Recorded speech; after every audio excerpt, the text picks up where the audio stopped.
Hi friends, ఎలా ఉన్నారు? ఈరోజు మనం ఒక చాలా ఇంట్రెస్టింగ్ టాపిక్ చూద్దాం. కలియుగం ఎండింగ్ మిస్టరీ. కలియుగం ఎప్పుడు అయిపోతుంది, ఎలా అయిపోతుంది? ఈ క్వశ్చన్కి చాలా ఆన్సర్స్ ఉన్నాయి. మనం సింపుల్గా ఈజీగా తెలుసుకుందాం.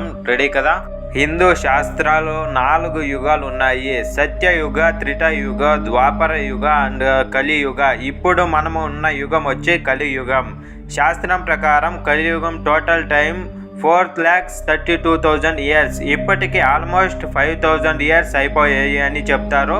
సో ఇంకా చాలా టైం ఉంది అని కూడా చెప్తారు. కలియుగంలో మనిషిని నమ్మలేని విధంగా అయిపోతాడు. సత్యం తగ్గిపోతుంది, ధర్మం తగ్గిపోతుంది, పాపం పెరిగిపోతుంది.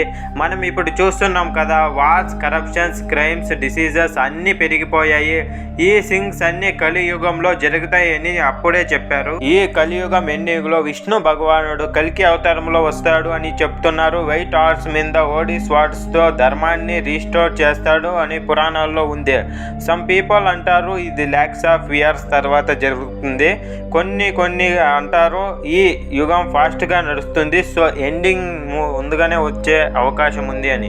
పురాణాలే మాత్రమే కాదు, సైంటిస్ట్ వాళ్ళకి కూడా డౌట్స్ ఉన్నాయి. ఆస్ట్రోనాట్ ఇంపాక్ట్ వస్తుంది అంటారు, లేదా న్యూక్లియర్ వార్ ఉంటుంది అంటారు, లేదా క్లైమేట్ చేంజ్తో మానవ జీవితం డిస్ట్రాయ్ అవుతుంది అని అంటారు. సో కలియుగం ఎండింగ్ ఒక రహస్యం, ఎవరికి క్లియర్గా తెలియదు.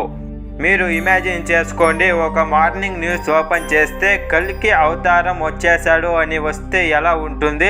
లేదా సైంటిస్ట్ చెప్తారు అర్త్కి ఇన్ ఆస్ట్రోనెట్ 2 వీక్స్లో పడిపోతుంది అంటే అప్పుడు మనం ప్యానిక్ అవుతాం కదా. ఇదంతా మిస్టీరియస్లో పార్ట్. సో ఫ్రెండ్స్, కలియుగం ఎండింగ్కి ఎగ్జిట్ ఆన్సర్ ఎవరికి తెలియదు. పురాణాలు, సైన్స్ అన్నీ చెప్పేది ఒకటే, ఒకరోజు ఎండింగ్ ఉంటుంది. అది మనం చూస్తామా లేదా మన తర్వాత జనరేషన్ చూస్తారా? అది సస్పెన్స్. మీ ఆప్షన్ ఏంటి? కామెంట్లో చెప్పండి. ఈ వీడియో నచ్చినట్లయితే లైక్ చేయండి, షేర్ చేయండి, అలాగే మర్చిపోకుండా మన ఛానల్ని సబ్స్క్రైబ్ చేయండి.